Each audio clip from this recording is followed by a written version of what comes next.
Welcome back to the show, people. We got just a quick one today to let you know, keep you up to speed with Songbird that has been released. It is out and trading now. We got a couple reference videos for you. Crash is not with us today, but we will be catching up with him as soon as possible. So hit the like and subscribe if you think of it. Drop us a comment. We want to keep the show going. Also, this is not financial advice. This is for educational and entertainment purposes only. So, yeah, Songbird is out. Let's take a quick look here.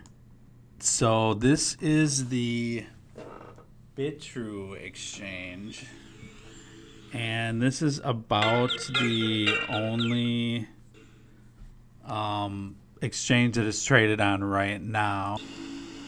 Yeah, so this is the 12-hour chart, and let's see, this is the 1 day and the 1 week. So yeah, it came out, went up to like 90 cents, went back down to like the low 20s maybe. I didn't really see it below that, but apparently it got down to, well, it did come out, I guess, at like 6 cents. So yeah, so it's traded on Bitrue, and that's really the only exchange that it's traded on right now. So keep that in mind. Let's listen to just a quick video here and give you some background on it, just so you're up to speed on it. And then I'll drop a link below we just got a couple we're going to listen to get you guys up to speed as fast as possible on this. So yeah, check this out. So, as I just said, Songbird is currently in observation mode. So what does this mean? Observation mode is intended to allow exchanges So observation mode was until the 27th. They just watch the network, make sure it's a go. They can shut it down at any time. They kind of reserve the right to do that, but that ended yesterday, so it's a full go and it is trading now. time series Oracle data providers and developers to deploy on the network in a safe manner. If the network and time series Oracle smart contracts prove stable, then observation mode will end on the 27th of September, and that's the important date. So just briefly, what is Songbird? It's the canary network for the Flare network. A canary network is an operational blockchain with a defined and hence scarce token supply that is intended to be used to test features for a related mainnet, the Flare network. After sufficient testing of the F-asset contracts, Flare will be launched and Songbird will become the testing ground for governance-based changes on Flare. So, as we know, the Songbird network is going to hold real value. It's going to be its own layer 1 solution.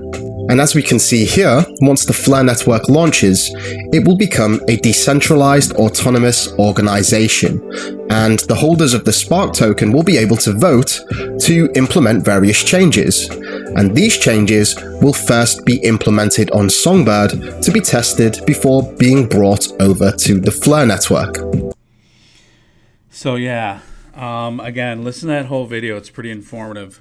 Those guys are good. So there's 3 airdrops coming out with Flare. You got the Songbird, which is the canary network. You're going to have the Flare airdrop, hopefully a month. But man, I mean, you just never know. Could be a month or 2 from now. And then you have Flare Finance 2 is going to come out a month after that. So those are just two other airdrops that are focused on DeFi. So this is DeFi. Quick update on the markets. Bitcoin's 41.6-ish. Everything's really tanking today, so aren't you scared? You should be. Run for the hills. XRP's 91. Tether's 68 billion in supply. What's USDC? 31.3 USDC's up to.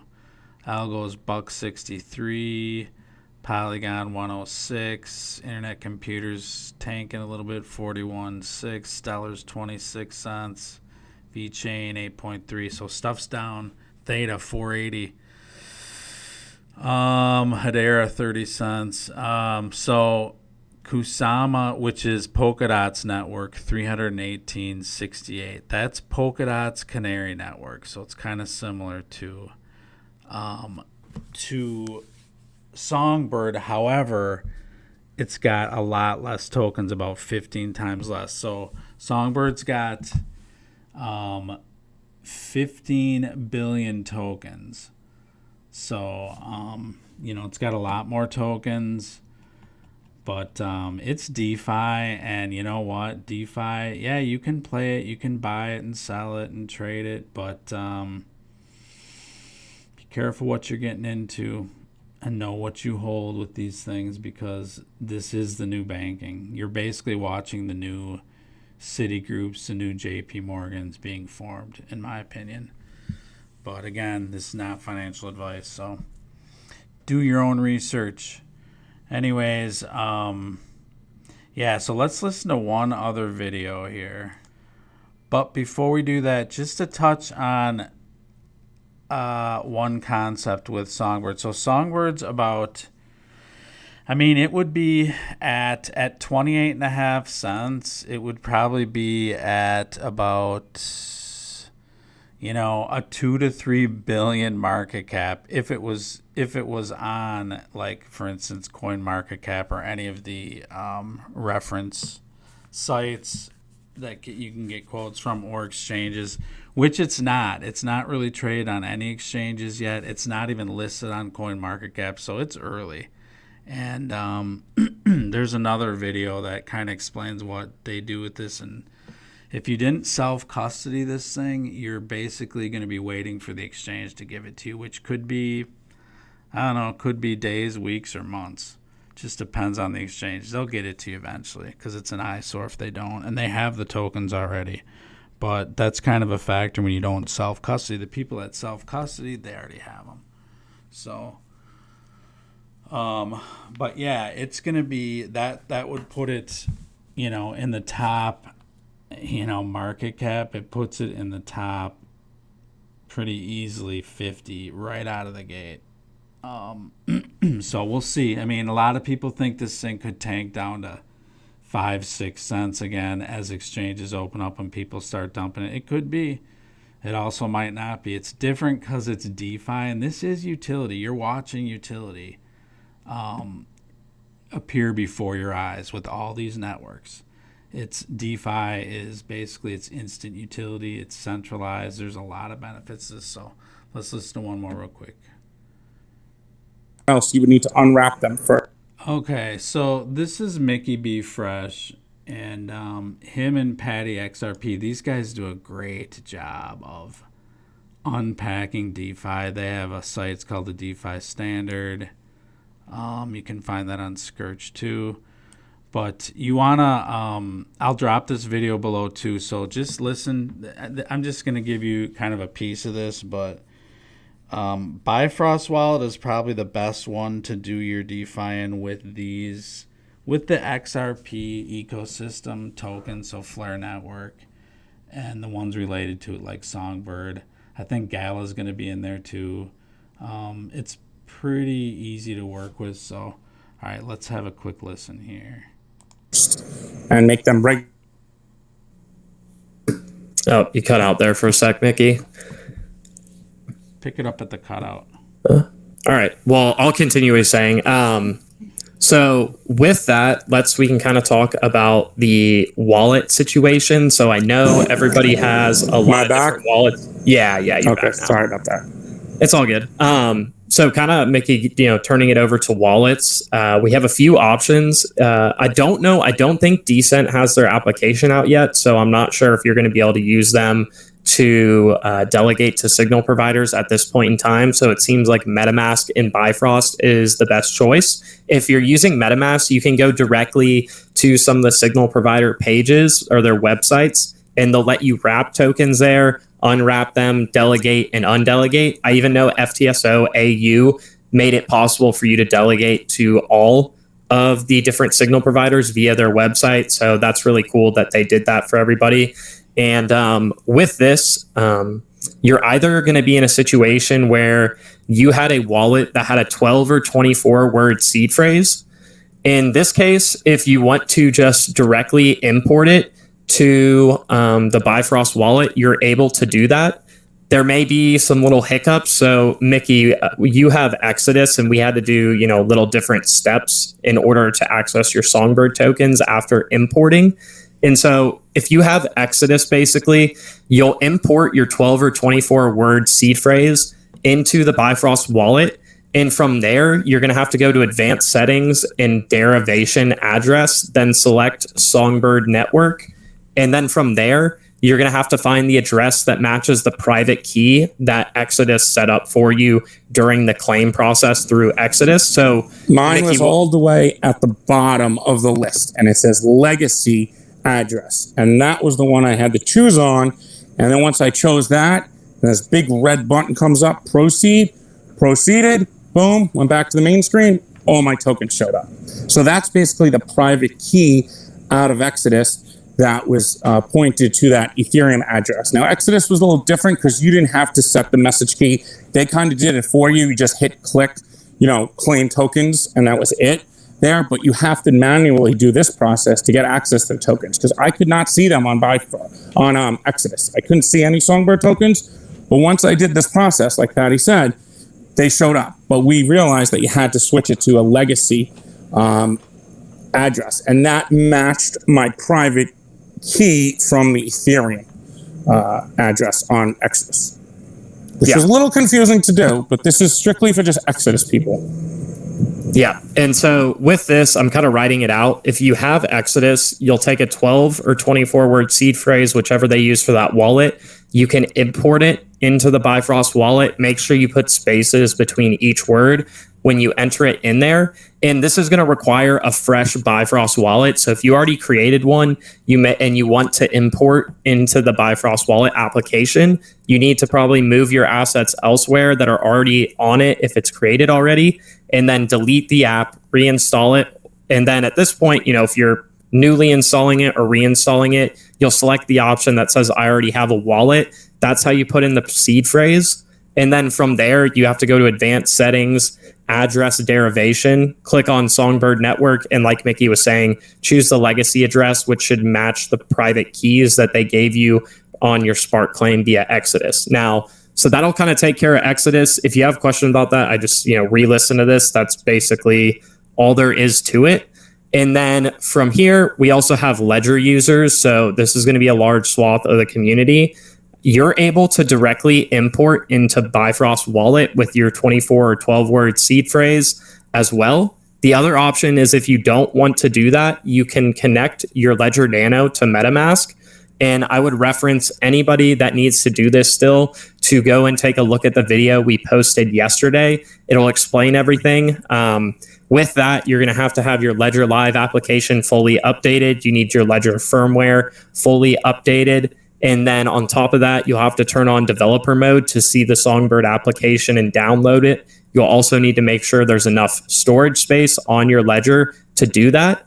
And then additionally, in MetaMask, you'll have to connect to the Songbird blockchain, which we included in that video, the information you need to do that. And I talk about it as well. And then you also have to turn on the ability to connect your MetaMask wallet to your Ledger Live, or your Ledger Nano device rather, via the advanced settings on MetaMask. And then the last thing I know people were having trouble with, and I had trouble with as well, when you try and connect the bridge between Ledger and MetaMask, make sure your Ethereum address is open on your actual, Ledger device. All right, so yeah, these guys get into DeFi heavy duty, but they're definitely XRP centric with the DeFi ecosystem they use, and I think with good reason.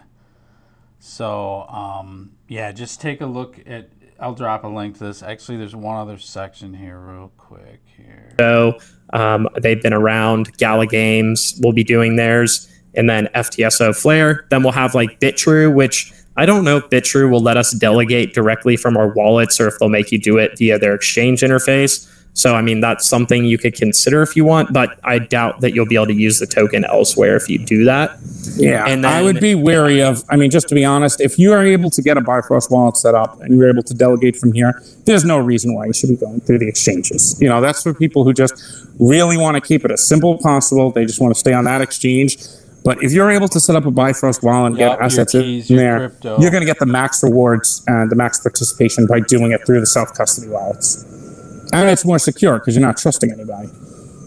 And this is kind of different than staking, Patty. So in the future, we could see when regulatory clampdown comes with certain things, especially with staking, since the validators are custodying your assets, right? And staking most of networks, not all, like Algo you don't, for example.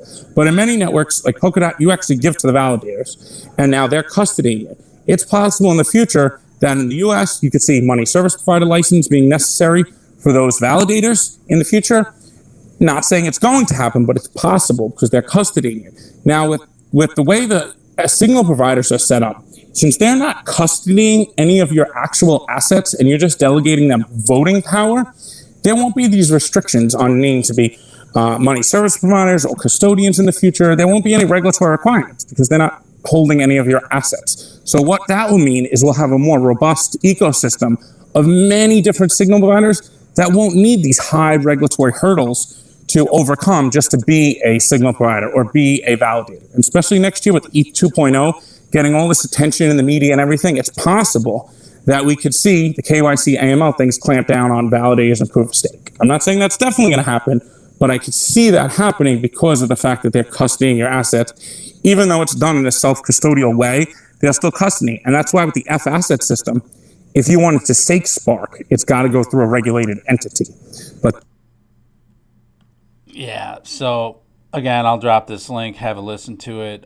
This is really informative. It's a longer video, it's 49 minutes, but man, these guys drop the heat as far as knowledge goes in DeFi, so definitely appreciate their input and give them a like and subscribe to Mickey Be Fresh. It's the DeFi standard.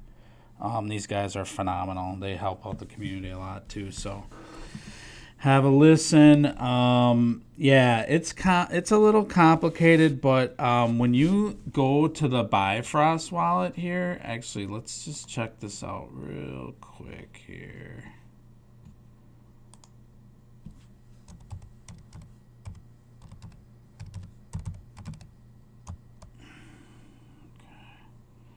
Okay, so this is probably the simplest wallet. I mean, there's different wallets, so you can take a look. Actually, here's the Flare website too. It's flare.xyz, or just type in Flare on Skearch, you can get there.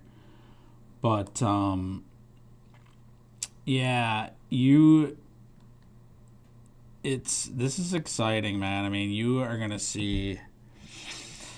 This is something else. This DeFi, it's quietly becoming. I mean, there's probably 100 billion into DeFi already, maybe more like 200. I don't know. We'd have to get the numbers. We might have to hit Crash up for that number when he gets back. But